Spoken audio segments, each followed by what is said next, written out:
Hey everybody, we're here setting up the race car set. We have the double loop race car set and it is the AGM. So let's give this thing a try and put it together. Okay.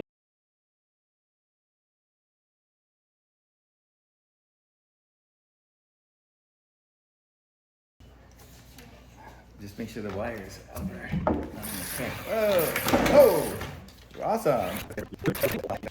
I'm gonna kind of aim you down this way because the light is a little messed up. But here we go. We got the little triggers here that make the cars go.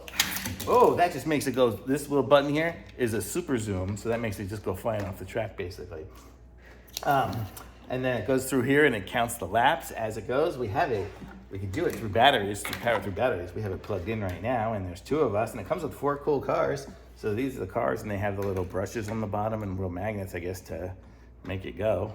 It's magic, and then it does the loops, so it's pretty cool. So let's put the car on the track here, and where is it? Oh. Well, when we have wires on there, it doesn't go. But you saw it, very cool. Thumbs up.